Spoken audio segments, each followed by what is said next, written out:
नमस्कार बच्चों, मैं संतोष कुमार एक बार फिर से आपका स्वागत करता हूं अपने इस यूट्यूब चैनल संतोष टीचिंग हब में। और बच्चों, मनी एंड क्रेडिट का जो है हम लोगों ने एमसीक्यू का पार्ट 1 ऑलरेडी कर चुका था, है ना। आज आपके बीच में जो है एमसीक्यू ही लेकर आया हूं, इसका पार्ट नंबर 2 है ना। तो पार्ट 2 आपके बीच में लेकर आया हूं। तो चलिए आज का सेशन जो है स्टार्ट करते हैं। बच्चों, पिछले सेशन में जो है हम लोगों ने क्वेश्चन नंबर 25 तक किया था। आज का सेशन में जो है हम लोग क्वेश्चन नंबर 26 से जो है स्टार्ट करेंगे। और क्वेश्चन नंबर 26 में क्या आ रहा है ये है आपके सामने। इसको देखकर आप लोग सबसे पहले जो है रिप्लाई देने का कोशिश करोगे। क्वेश्चन नंबर 26 में बोल रहा है क्रेडिट और loans refers to an agreement between. देखिए, क्रेडिट, तो क्रेडिट का मतलब क्या होता है बच्चों? क्रेडिट का मतलब होता है लोन भी होता है ना। क्रेडिट का मतलब क्या होता है? लोन भी होता है। तो बोला जा रहा है कि ये जो क्रेडिट है, ये क्रेडिट जो है या लोन जो है किसके बीच में एग्रीमेंट होता है? ये लोन जो दिया जाता है, लोन जब दिया जाता है तो किसके बीच में एग्रीमेंट होता है? आपका ऑप्शन नंबर ए में क्या है? ऑप्शन नंबर ए में है लेंडर एंड बोरोवर, है ना। उधार देने वाला और एक उधार होता है उधार लेने वाला। क्या इसके बीच में एग्रीमेंट है? क्या कंज्यूमर एंड प्रोड्यूसर के बीच में एग्रीमेंट होता है? या ऑप्शन नंबर सी में है आपका गवर्नमेंट एंड टैक्स पेयर के बीच में होता है?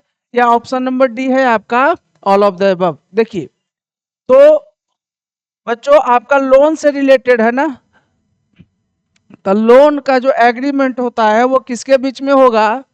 वो लेंडर के बीच में होगा। और किसके बीच में होगा? बोरोवर के बीच में होगा, है ना। किसके बीच में होगा?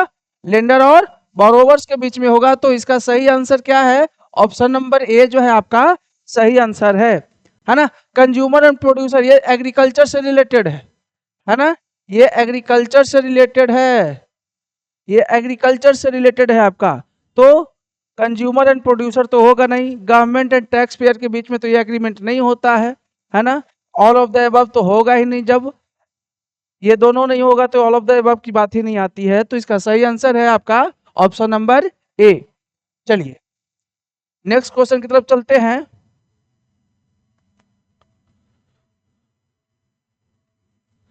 क्वेश्चन नंबर 27 में क्या है? Which one of the following is the newer way of providing loans to the rural poor particularly women। देखिए, क्वेश्चन में क्या बोला जा रहा है कि इनमें से कौन सा एक ऑप्शन ऐसा है जो क्या प्रोवाइड करता है? नया तरीका प्रोवाइड किया है, नया तरीका से देता है। क्या देता है? लोन देता है। Newer way of providing loans, नए तरीका जो है अपनाया जा रहा है आज के डेट में। किसके द्वारा? तो वो बोला जाए कि रूरल पुअर के द्वारा, है ना।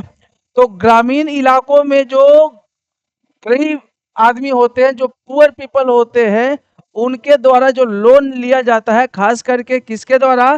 तो महिलाओं को जो लोन दिया जाता है। तो महिलाएं जो है आज के डेट में ज्यादातर जो है किससे जो है लोन ले पा रहे हैं, या इजीली वे में लोन उनको प्रोवाइड की जा रही है? क्या वो कोऑपरेटिव बैंक्स है? क्या वो ग्रामीण बैंक्स है? Option number C self help groups है? या option number D money lenders? देखिए, नया तरीका बोला है, इस वर्ड को मार्क कीजिएगा बाबू, नया तरीका है, इस वर्ड को मार्क कीजिएगा। Newer way of providing loans, नए तरीके से जो है ना, ये नया नया आया है अपने सोसाइटी में, मतलब कुछ ईयर्स हो चुका है।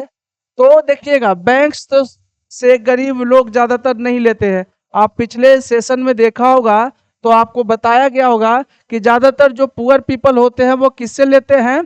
इनफॉर्मल सेक्टर से लेते हैं। किससे लेते हैं? इनफॉर्मल सेक्टर से। और इनफॉर्मल में कौन कौन होता है? मनी लेंडर्स है, ट्रेडर्स है, शॉपकीपर है, ये सारे लोग आते हैं। बैंक तो आपका फॉर्मल हो गया, है ना। तो आज के डेट में महिलाओं को लोन जो है, महिलाओं को लोन जो है किससे दिया जा रहा है? एक ग्रुप है self help group, SHG, SHG। महिलाएं जो है आज के डेट में सेल्फ हेल्प ग्रुप से जो है लोन ले पा रही है। तो इसका सही आंसर क्या है? ऑप्शन नंबर सी है। चलिए नेक्स्ट क्वेश्चन की तरफ चलते हैं।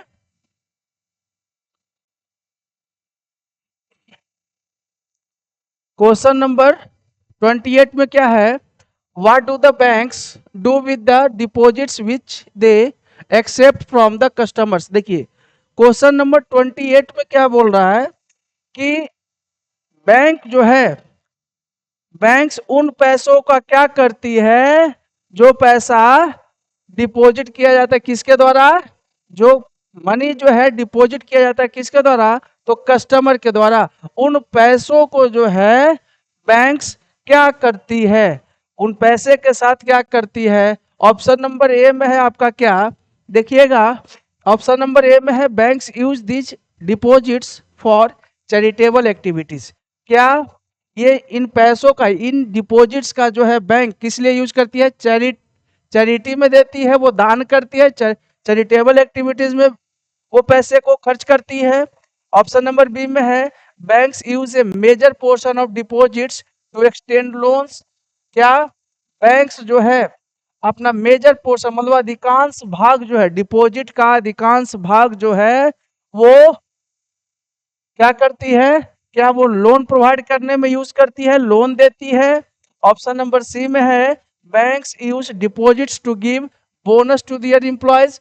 क्या कस्टमर जो पैसा डिपॉजिट करता है उन पैसे को जो है बैंक बोनस के रूप में अपने एम्प्लॉय को बोनस के रूप में देती है?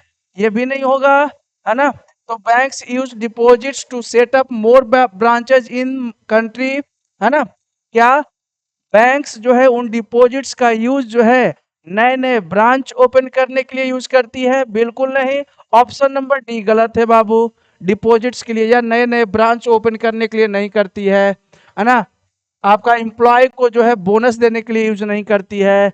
चैरिटी में दान करने के लिए, है ना, दान करने के लिए उन पैसों का यूज नहीं होता है। तो बैंक उन पैसों का क्या करती है जो कस्टमर के द्वारा दिया जाता है?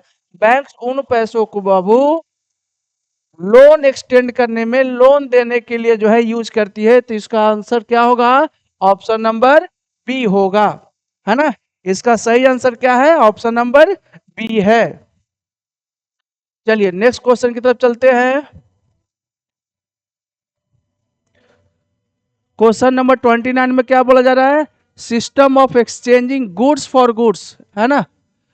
Goods for goods is called, उस सिस्टम का नाम पूछ रहा है जिसके तहत या जिसमें जो है गुड्स का एक्सचेंज होता है ना। गुड्स का क्या किया जाता है? एक्सचेंज किया जाता है, लेकिन किसके साथ? मनी के साथ। क्या नहीं, गुड्स के बदले जो है गुड्स ही जो है एक्सचेंज किया जाता है। वो कौन सा सिस्टम है? क्या वो मॉनेटरी सिस्टम है? क्या वो क्रेडिट सिस्टम है? क्या वो बार्टर सिस्टम है? क्या वो एक्सचेंज सिस्टम है? कौन सा है ना। आपने इस चैप्टर में पढ़ा होगा कि गुड्स के बदले गुड्स, और पिछले सेशन में भी आपको बताया गया है कि गुड्स के बदले जब गुड्स एक्सचेंज किया जाता था तो उस सिस्टम को बोला जाता था बार्टर सिस्टम। तो इसका सही आंसर क्या है? इसका सही आंसर है बाबू ऑप्शन नंबर सी, है ना। इसका सही आंसर क्या है? ऑप्शन नंबर सी है। चलिए नेक्स्ट क्वेश्चन की तरफ चलते हैं।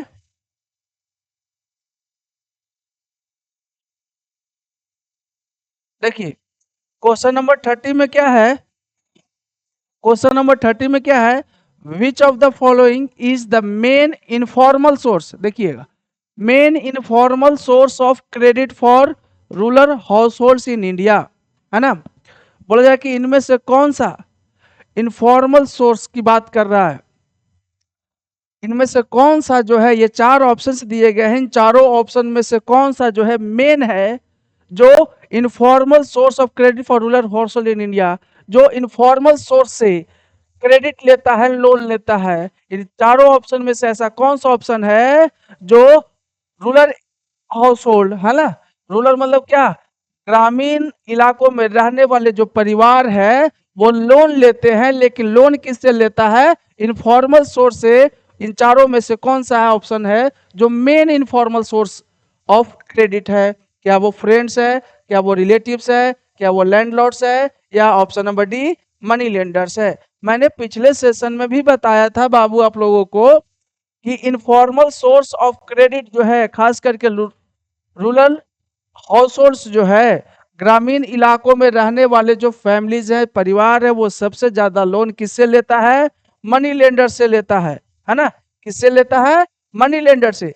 ये देखिएगा, ये सारे ऑप्शन जो है बाबू किसका है? इनफॉर्मल का ही है। किसका है? इनफॉर्मल का ही है। चौथा ऑप्शन भी इनफॉर्मल का ही है। लेकिन समझिएगा, बोला जाए कि मेन इनफॉर्मल सोर्स, सबसे ज्यादा जो लोन देने वाला वो सोर्स है, वो कौन है? मनी लेंडर्स है। कौन है? मनी लेंडर्स है। ऑप्शन नंबर डी इसका सही आंसर है। चलिए नेक्स्ट क्वेश्चन की तरफ चलते हैं। देखिए क्वेश्चन नंबर 31 क्या है? बोला जा रहा है कि what is the main source of income of a bank, है ना? मेन सोर्स ऑफ इनकम, बोला जाए कि बैंक का मेन जो है इनकम का सोर्स बताइए। बैंकों को जो है पैसा, है ना, इनकम कहाँ से आता है? इनकम किस आधार पे होता है? कैसे होता है इनकम बैंकों को, है ना? तो क्या बैंक चार्ज करती है? Bank charges that the depositors pay for keeping their money safe is the main source of banks income. बोला जा रहा है कि जो बैंकर्स या कस्टमर्स लोग जिसका वहां पे खाता होता है, अकाउंट होता है, क्या वो पैसे जब डिपॉजिट करने जाते हैं, पैसों को जमा करते हैं, तो बैंक पैसों को रखने के लिए चार्ज करती है क्या? है ना? बैंक्स जो है पैसों को रखने के लिए उस कस्टमर से चार्ज लेती है। वही बैंक का मेन इनकम है? नहीं, ये तो नहीं है, ये इनकम नहीं है। ऑप्शन नंबर बी बोला जाएगा difference between what is charge from the borrowers and pay to the depositors is the main source of banks income. बोला जाए कि जो चार्ज किया जाता है, उस चार्ज में जो डिफरेंस है, किसके बीच में चार्ज किया जाता है? तो बोरोवर्स और डिपोजिटर्स, है ना? हमने, है ना, बोरोवर्स और डिपोजिटर्स। समझिएगा, डिपॉजिट करने वाला व्यक्ति जो पैसा जमा कर रहा है बैंक में, उसको बैंक क्या देगी? इंटरेस्ट देगी। क्या देगी? इंटरेस्ट देगी। कम इंटरेस्ट देगा। क्या देगा? कम इंटरेस्ट देगा। लेकिन जो पैसा, जो बोरोवर है, जो पैसा ले रहा है, बैंक उससे ज्यादा इंटरेस्ट जो है चार्ज करेगी। इंटरेस्ट कैसा रहेगा? ज्यादा रहेगा। जो इंटरेस्ट है आपका, इंटरेस्ट जो है आपका क्या रहेगा? ज्यादा रहेगा। तो यही मेन इनकम है बैंक का। ऑप्शन नंबर बी तो सही है। चलिए ऑप्शन नंबर सी भी देख लेते हैं क्या बोलना चाहता है। Banks earn huge amount of money by investing the money of the depositors in various company shares. देखिए बोला जा रहा है कि बैंक का इनकम का मेन सोर्स क्या है? कि बैंक जो है डिपॉजिटर्स के द्वारा जो पैसा जमा किया गया है, डिपॉजिट किया गया है, उसको इन्वेस्ट करती है। कहाँ इन्वेस्ट करती है? तो बोला जा रहा है कि अलग अलग कंपनियों के शेयर में जो है इन्वेस्ट करती है ना? ये मेन सोर्स नहीं है बाबू। ये भी ऑप्शन क्या है आपका? गलत हो गया। बोला जाता है government of India gives huge amount of money to the banks to help their smooth functioning. बोला जाए कि भारत सरकार के द्वारा बैंकों को बहुत बड़ी मात्रा में पैसा दिया जाता है ताकि बैंकों का काम काज जो है स्मूथली कर सके। तो क्या कौन सा ऑप्शन है? बैंक का इनकम कौन किससे होगा? डिपॉजिटर्स और बोरोवर्स के बीच में जो रेट ऑफ इंटरेस्ट लगता है, उसके डिफरेंस से क्या होगा? बैंक का इनकम होगा। तो ऑप्शन नंबर बी क्या है आपका? बिल्कुल सही है। चलिए नेक्स्ट क्वेश्चन की तरफ चलते हैं।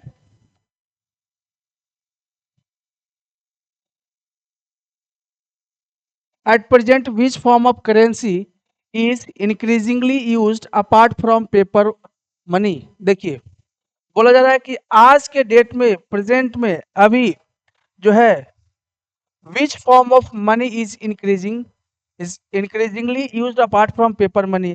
आज के डेट में जो है ज्यादातर पेपर मनी के अलावा जो है कौन सा मनी यूज किया जाता है ना? और धीरे धीरे वो बढ़ता ही जा रहा है, उसका डिमांड जो है बढ़ता ही जा रहा है। तो क्या है? कमोडिटी मनी है क्या? मेटालिक मनी है? या option number C plastic money है? या ऑल ऑफ द अबव? इनमें से कौन सा होगा? पेपर मनी के अलावा जो है प्रेजेंट में जो है कौन सा फॉर्म ऑफ मनी है जो यूज किया जा रहा है? पेपर मनी के अलावा कौन सा फॉर्म जो है मनी का, कौन सा फॉर्म जो है आज के डेट में यूज किया जा रहा है?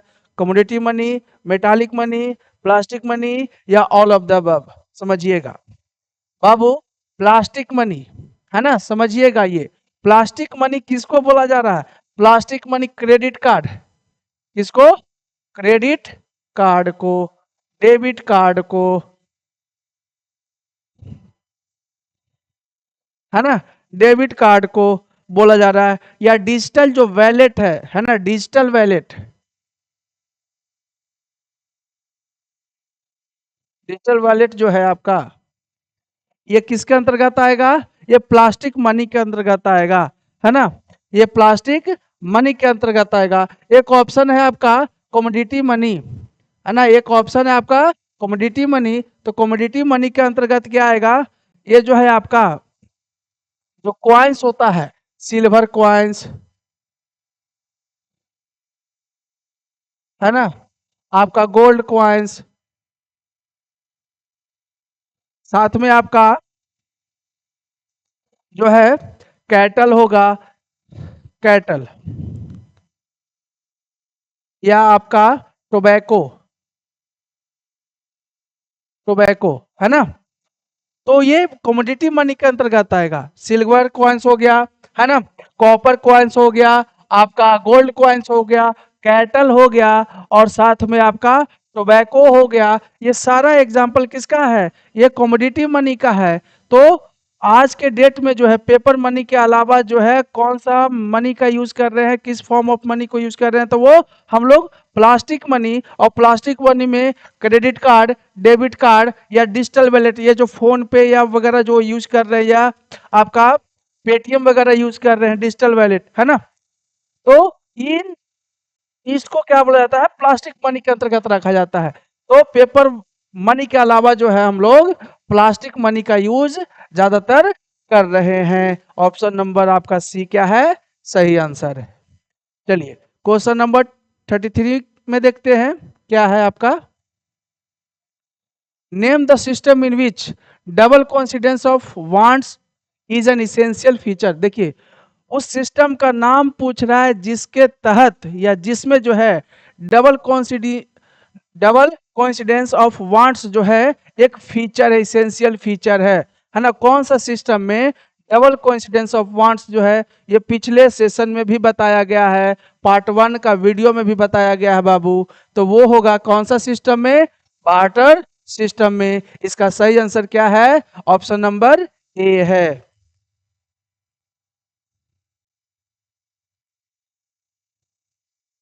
देखिएगा नेक्स्ट क्वेश्चन क्या है।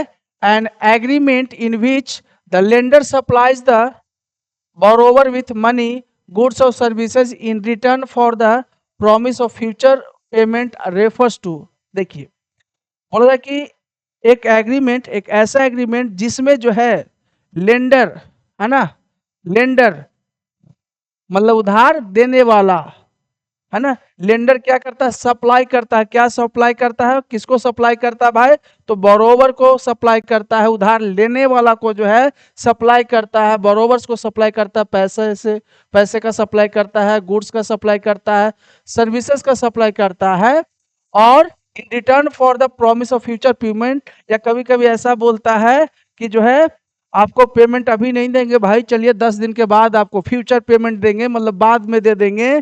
तो वो जो है किससे रिलेटेड है? ऑप्शन नंबर ए जो है आपका डेब्ट, option number B deposit, option number C credit, या ऑप्शन नंबर डी कोलेट्रल, है ना। बताइए किसमें? 34 का सही आंसर क्या होगा?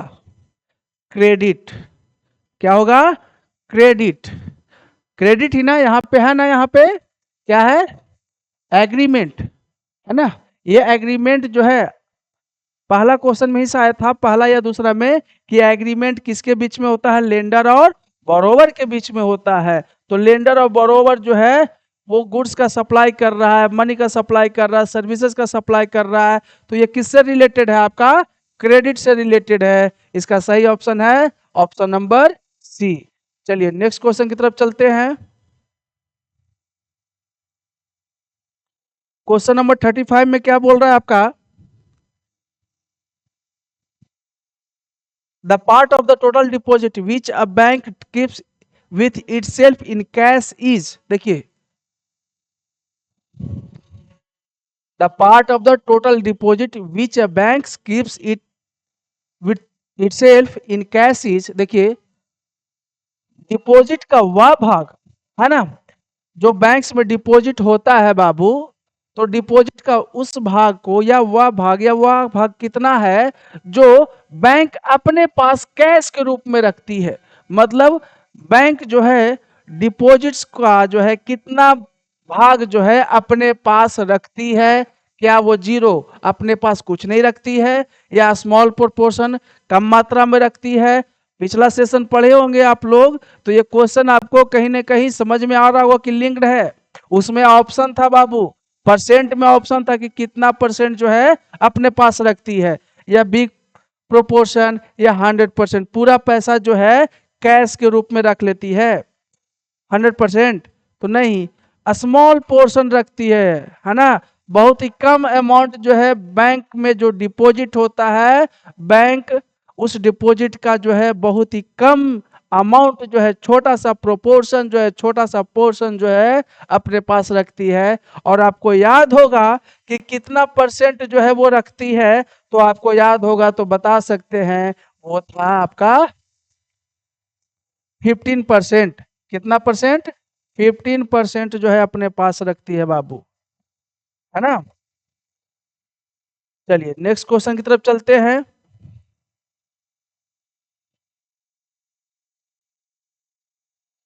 ग्रामीण बैंक ऑफ बांग्लादेश, है ना, बांग्लादेश का ग्रामीण बैंक जो है, ग्रामीण bank of Bangladesh was started in, ग्रामीण बैंक जो है बांग्लादेश का वो कब स्टार्ट हुआ था, है ना, याद रखिएगा, है ना। ये ऑप्शन जो है थोड़ा सा मिस्टेक है ना, समझिएगा। ग्रामीण बैंक ऑफ बांग्लादेश का सेटअप हुआ था, स्टार्टेड के बदले पे सेटअप कर समझिएगा, वह सेटअप हुआ था कब? 1970 में, है ना, 1970 में, समझिएगा बात को, 1970 में। लेकिन यह ऑप्शन ये जो है गलत है, फाउंडेड यहाँ पे होगा, स्टार्टेड की जगह पे फाउंडेड कर दीजिएगा, है ना, ऑप्शन भी गलत है इसमें। इसके हिसाब से समझिएगा ये क्वेश्चन क्या बोला जा रहा है कि ग्रामीण bank of Bangladesh was setup हुआ था 1970 में, और इसकी स्थापना जो है एक स्मॉल प्रोजेक्ट के रूप में की गई थी, है ना। इसकी स्थापना जो है 1980 बोल दिए है, 1970 इसका ऑप्शन दिया हुआ था, समझिएगा। स्टार्ट हुआ था, हाँ स्टार्टेड है ना, तब सही है, स्टार्टेड है ना, स्टार्ट हुआ था 1970 में। लेकिन समझिएगा, अगर स्टार्ट के जगह पे क्या दे दे, फाउंडेड दे दे, क्या दे दे, फाउंडेड दे दे बाबू, फाउंडेड दे दे, तो क्वेश्चन अलग हो जाएगा आपका। अगर फाउंडेड दे देगा तो फाउंडेड के जगह पे क्या मारिएगा, 1983 मारिएगा, क्या मारिएगा, 1983 मारिएगा। ग्रामीण बैंक ऑफ बांग्लादेश पर स्टार्टेड इन, कब स्टार्ट हुआ था, 1970 में। लेकिन इस क्वेश्चन को अगर पलट कर कुछ और कर दे कि वाज फाउंडेड इन कर दे, तो वो करिएगा 1983 में। और अगर फाउंडर का नाम पूछ दे कि किसके द्वारा जो है ये इसकी स्थापना की गई थी, तो समझिएगा, याद रख लीजिए, मोहम्मद यूनिस, मोहम्मद यूनिस थे, है ना, मोहम्मद यूनिस थे। चलिए, तो इसका अगर स्टार्टेड है तो ऑप्शन नंबर बी सही है। और अगर फाउंडेड पूछेगा, है ना, अगर फाउंडेड पूछेगा तो 1983 कर दीजिएगा, और फाउंडर पूछेगा तो मोहम्मद यूनिस कर दीजिएगा, है ना। चलिए नेक्स्ट क्वेश्चन की तरफ बढ़ते हैं।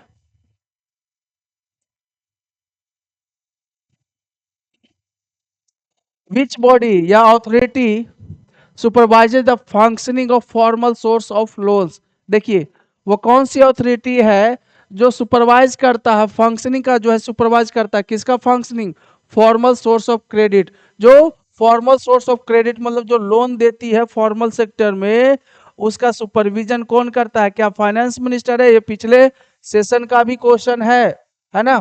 फाइनेंस मिनिस्टर या head office of each bank या रिजर्व बैंक या कोऑपरेटिव सोसाइटीज, कौन करता है बताइए। इसका सही आंसर है रिजर्व बैंक, है ना।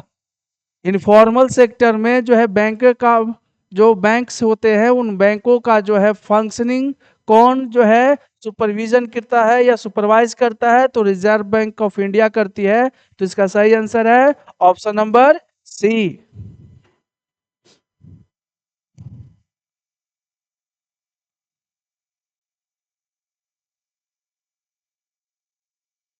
Terms of credit with respect to नहीं होगा, रिलेटेड टू होगा। क्या होगा?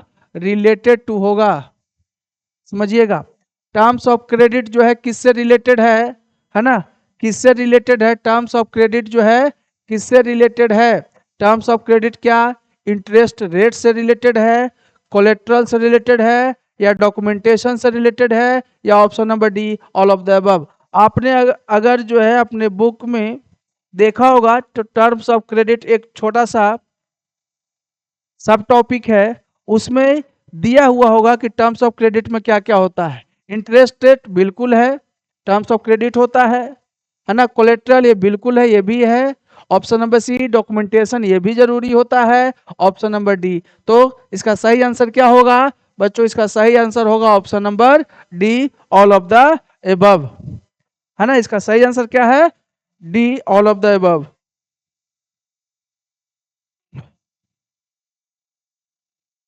चलिए नेक्स्ट क्वेश्चन की तरफ चलते हैं।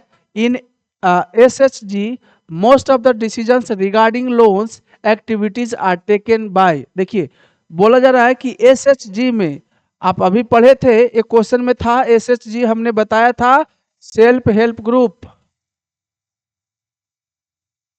सेल्फ सेल्फ हेल्प ग्रुप, है ना, सेल्फ हेल्प ग्रुप। तो एसएचजी में बोला जा रहा है कि ज्यादातर जो डिसीजन लिए जाते हैं किससे रिलेटेड? लोन्स एक्टिविटी से रिलेटेड जो डिसीजन लिया जाता है बाबू, वो किसके द्वारा लिया जाता है? तो एसएचजी सेल्फ हेल्प ग्रुप में क्या बैंक डिसीजन लेगा? बिल्कुल नहीं। मेंबर्स लेंगे? हाँ ये बिल्कुल लेंगे। ऑप्शन नंबर सी में नॉन गवर्नमेंट ऑर्गेनाइजेशन, कोई ऑर्गेनाइजेशन लेगा? बिल्कुल नहीं। कोऑपरेटिव्स लेंगे? बिल्कुल नहीं। तो इसका सही आंसर क्या है? ऑप्शन नंबर बी इसका सही आंसर है। सेल्फ हेल्प ग्रुप में बाबू डिसीजन कौन लेता है लोन एक्टिविटी से रिलेटेड? तो एसएचजी में जो है डिसीजन उसके मेंबर ही लेते हैं, उसके सदस्य ही लेते हैं। चलिए नेक्स्ट क्वेश्चन की तरफ चलते हैं। Money lenders usually demand a security from the borrower. What is the formal word used for the security, such as land, vehicle, livestock, building, etc? देखो बोला जा रहा है कि मनी लेंडर्स के द्वारा सिक्योरिटी के रूप में कुछ डिमांड किया जाता है ना। मनी लेंडर्स के द्वारा जो है क्रेडिट देते वक्त, लोन देते वक्त जो है सिक्योरिटी के रूप में कुछ मांगा जाता है। उस सिक्योरिटी के लिए जो है ना कौन सा फॉर्मल वर्ड है ना। सिक्योरिटी के लिए यहाँ पे मनी एंड क्रेडिट में कौन सा वर्ड यूज करते हैं? जैसे सिक्योरिटी में हो गया लैंड आपका, व्हीकल्स हो गया, लाइफ स्टॉक हो गया, बिल्डिंग हो गया। तो सिक्योरिटी के लिए हम लोग कौन सा एक वर्ड यूज करते हैं? क्या वो डिपॉजिट है, कोलेट्रल है, क्रेडिट है, या गारंटी है? जल्दी से बताइएगा। सिक्योरिटी के लिए बाबू कौन सा वर्ड हम लोग यूज करते हैं? कोलेट्रल। कौन सा वर्ड यूज करते हैं? कोलेट्रल। तो इसका सही आंसर क्या है? इसका सही आंसर है ऑप्शन नंबर बी, है ना। इसका सही आंसर है ऑप्शन नंबर बी। चलिए नेक्स्ट क्वेश्चन की तरफ चलते हैं। Regional rural banks were set up in, है ना। Regional rural banks were set up in, है ना। रीजनल रूरल बैंक्स जो है कब जो है सेटअप किया गया, इसकी स्थापना कब की गई? Option number A 1969, option number B 1979, option number C 1989, या ऑप्शन नंबर डी 1999। जल्दी से बताइएगा। है ना। रीजनल रूरल बैंक्स का जो है स्थापना कब किया गया, तो इसकी स्थापना जो है आपका किया गया था 1969 में किया गया था। इसकी स्थापना कब हुई थी, 1969 में हुई थी। तो चलिए नेक्स्ट क्वेश्चन की तरफ बढ़ते हैं।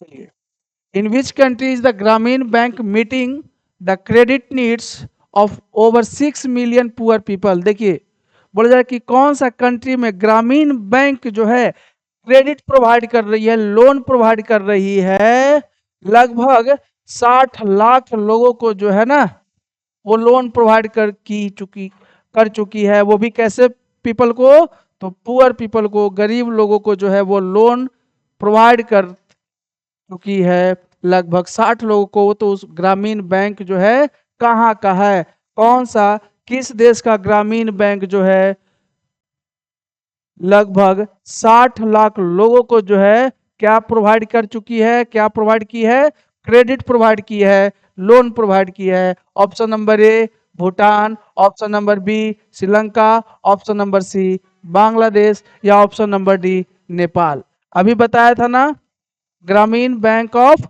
बांग्लादेश उसका ही है ना। लगभग 60 लाख लोगों को क्रेडिट दी है ना, लोन दी है बांग्लादेश। ऑप्शन नंबर सी इसका सही आंसर है।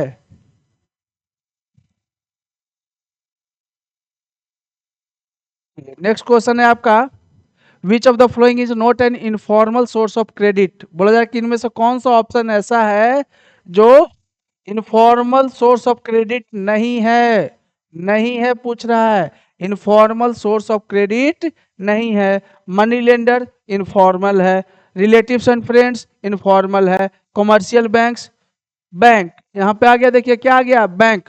बैंक्स जो है बाबू इनफॉर्मल है कि फॉर्मल है, बैंक जहां भी दिखे वहां पे आंख बंद करके क्या कीजिएगा, उसको फॉर्मल में रखना है। तो बैंक्स तो फॉर्मल हो गया, ट्रेडर्स इनफॉर्मल है। तो इनमें से कौन सा एक ऐसा ऑप्शन है जो इनफॉर्मल सोर्स ऑफ क्रेडिट नहीं है, तो इसका सही आंसर क्या होगा, ऑप्शन नंबर सी। चलिए नेक्स्ट क्वेश्चन की तरफ चलते हैं। अगला क्वेश्चन है आपका, a typical self help group usually has, देखिए बोला जा रहा है कि सेल्फ हेल्प ग्रुप में, बोला जा रहा है सेल्फ हेल्प ग्रुप में कितने मेंबर्स होते हैं।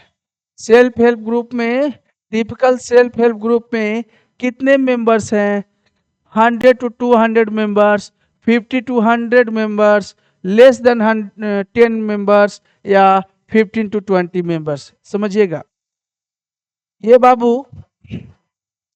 जहां भी दिखे टिपिकल सेल्फ हेल्प ग्रुप में कितने मेंबर हैं, तो यूजुअली ऐसे होता है 10 से 20 मेंबर। कितना होता है, 10 से 20 मेंबर होता है बाबू। टिपिकल सेल्फ हेल्प ग्रुप में कितने मेंबर होते हैं, कितने सदस्य होते हैं, 10 से 20 होता है। इसमें बताइए ऑप्शन देखकर कि कौन सा आंसर जो है आपका सही है। 100 मेंबर वाला तो खत्म हो गया, 50 से 100 मेंबर फिर ये खत्म हो गया, लेस देन 10 बोल दिया है, 10 से कम। हमने बोला 10 या 10 से 20 मेंबर होते हैं, 10 से लेकर 20 तक, है ना। तो ये ऑप्शन नंबर सी भी गलत हो गया। ऑप्शन नंबर डी में देखिए क्या दिया हुआ है, 15 to 20। कितना है, ऑप्शन नंबर डी में 15 to 20 है। तो आपको ऑप्शन देख कर सही टिक लगाना है ना। ऑप्शन को समझकर, समझिएगा बात को, यहां मत देखिएगा कि 10 मेंबर लिखा हुआ है, इसके आगे भी पढ़ना है, लेस देन लगा हुआ है बाबू। लेकिन टिपिकल सेल्फ हेल्प ग्रुप में कितने मेंबर होते हैं, तो 10 से 20 होते हैं। ऑप्शन नंबर हो सकता है क्वेश्चन यही रहे, अगला ऑप्शन में दे दे वहां 10 से 20 मेंबर, ऑप्शन चेंज हल्का कर दे बस। तो इसको आपको मारना है, लेकिन इसमें ये 10 से 20 नहीं था, तो 15 से 20 तो दिया है बाबू, 15 से 20 तो दिया है। वो 10 से 20 के बीच में आता है ना, 10 से 20 के बीच में ही आता है 15 से 20। तो इसका सही आंसर क्या होगा, ऑप्शन नंबर डी। चलिए नेक्स्ट क्वेश्चन की तरफ चलते हैं। What portion of deposits are kept by the banks for their day to day transaction. देखिए ये क्वेश्चन पिछले सेशन में भी है, लेकिन हल्का लैंग्वेज क्या कर दिया है, चेंज कर दिया है। बोला जा रहा है कि बैंक्स में जो डिपॉजिट आता है, डिपॉजिट होता है, वो डेली ट्रांजैक्शन करने के लिए, डे टू डे ट्रांजैक्शन करने के लिए उस डिपॉजिट का कितना परसेंट अपने पास रखती है। हमने पिछले वीडियो में, पिछले क्वेश्चन में बताया था कितना परसेंट। ऑप्शन नंबर बी 15%, है ना। तो आप लोग बस सारे वीडियो, जो वीडियोस जा रहा है आपके लिए, प्रोवाइड किया जा रहा है, उस वीडियो को सही ढंग से देखना है ना। और अगर फिर भी अगर समस्या होती है तो आपके लिए कमेंट बॉक्स खुला है, उस कमेंट बॉक्स में जो है आप अपना कमेंट कर सकते हैं। जो भी समस्या होगी उसका सॉल्यूशन या समाधान किया जाएगा। देखिए, who supervise the credit activities of lenders, देखिए यहाँ पे लेंडर्स है इन इनफॉर्मल सेक्टर। ये देखिएगा, इनफॉर्मल सेक्टर्स में जो है क्रेडिट एक्टिविटी का सुपरविजन कौन करता है, हमने अभी बताया था, है ना। लेकिन उसका उल्टा कर दिया यहाँ पे। सेंट्रल बैंक ऑफ इंडिया करती है, कमर्शियल बैंक करती है, मनी लेंडर्स करता है, या नन ऑफ दीज। तो पहली बात समझिएगा बाबू, इनफॉर्मल सेक्टर है ना, इनफॉर्मल सेक्टर है तो ध्यान रखिएगा, इनफॉर्मल सेक्टर में कौन कौन आता है, मनी लेंडर्स आ गया, है ना, ट्रेडर्स आ गया, है ना, शॉप्सकीपर आ गया,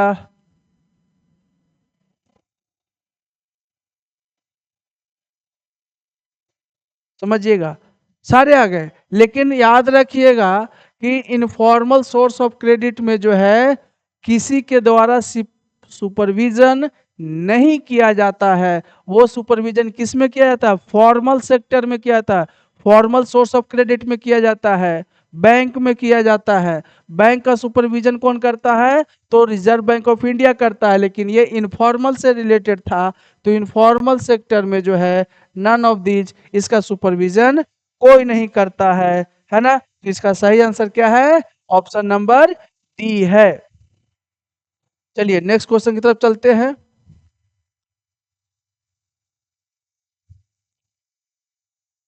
विच households take more loans from the formal sector, देखिए कौन सा परिवार जो है फॉर्मल सेक्टर से ज्यादा लोन लेता है।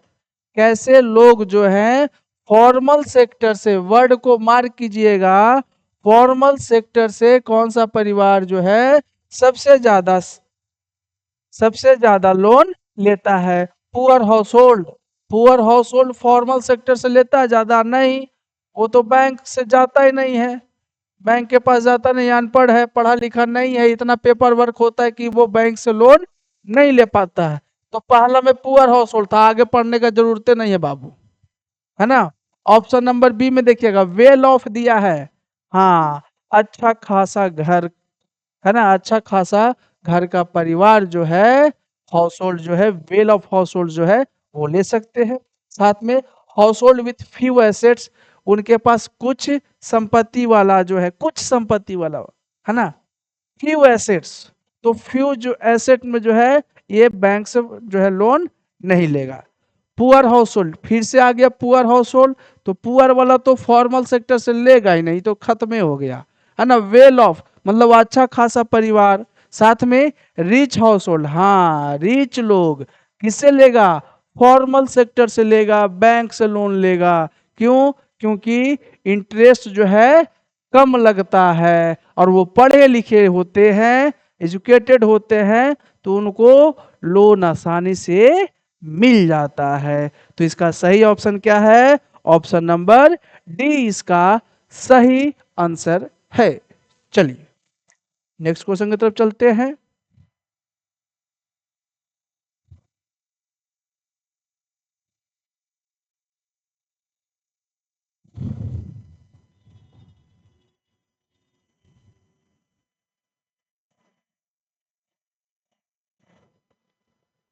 चलिए क्वेश्चन नंबर 48 में आते हैं।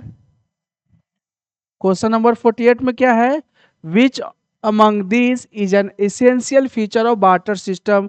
बोला जा रहा है कि बार्टर सिस्टम का कौन सा ऑप्शन जो है एक इसेंशियल फीचर है, उसका खासियत है money can easily exchange any commodity.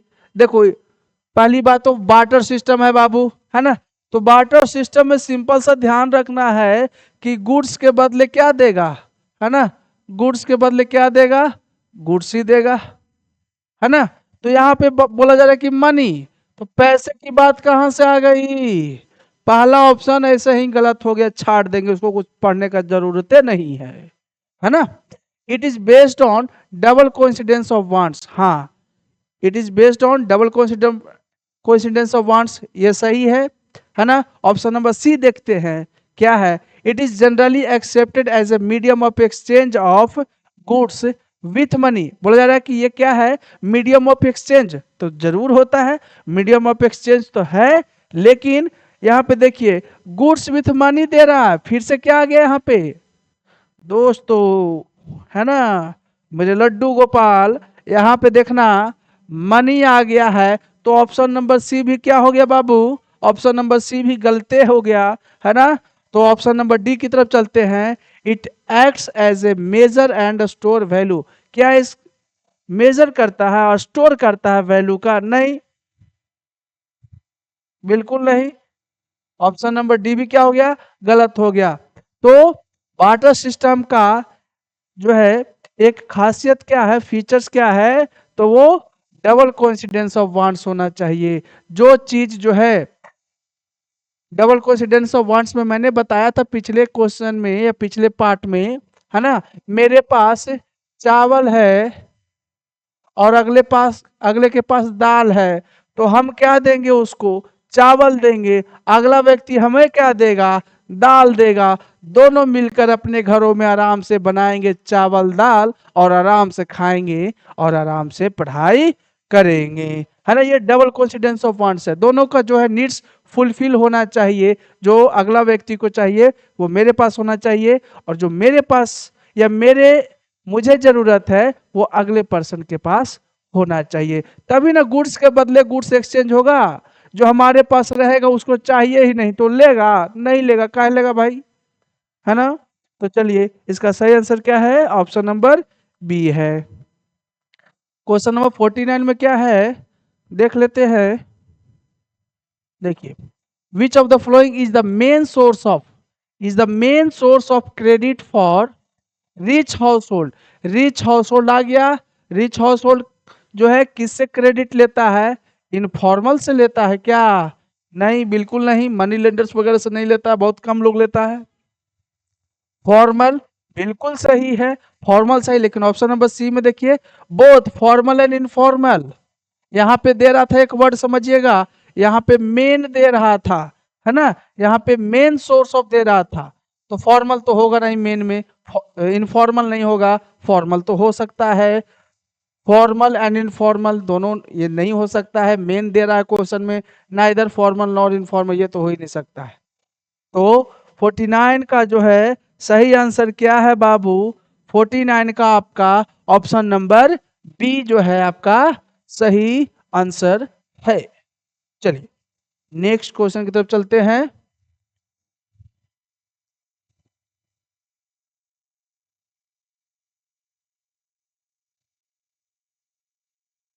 चलिए क्वेश्चन नंबर 50 में क्या बोला जा रहा है,